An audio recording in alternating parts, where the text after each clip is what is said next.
या अगोदरच्या व्हिडिओमध्ये तुम्ही पाहिलं असेल की आम्ही स्ट्रक्चर करून एकदा केकचं पूर्ण सेटअप करून बघितलं आणि हा जो केक होता तो चॉकलेट फ्लेवरचा केक होता आणि त्यामध्ये भरभरून असं चॉकलेट यूज केलं होतं. त्यानंतर नेक्स्ट डेचे बरेच सारे केक होते, त्याचे ब्रेडसुद्धा मी बेक करायला ठेवत होती.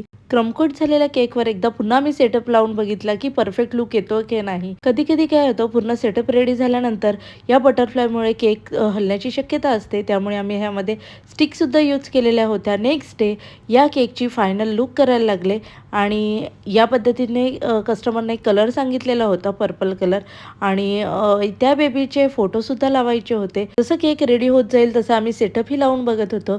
पण ते सेटअप लावल्यानंतर एक इश्यू झाला होता, कारण पूर्ण असं सेटअप तर खूप छान दिसत होतं, पण जेव्हा आम्ही बटरफ्लाय ठेवला तेव्हा ते खूप असं क्रॉस दिसत होतं आम्हाला.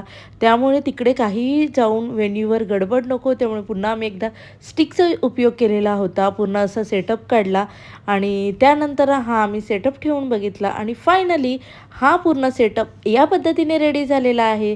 तुम्हालाही नक्की आवडला तर नक्की कमेंट्स करून सांगा. आणि हा सेटअप घेऊन देविका आणि सचिन गेले व्हेन्यूवर पोचल्यानंतर तिकडचं डेकोरेशन आणि केक एकदम सेम मॅचिंग झालं होतं. व्हिडिओ आवडली असेल तर व्हिडिओला लाईक करा आणि चॅनलला सबस्क्राईब करायला विसरू नका.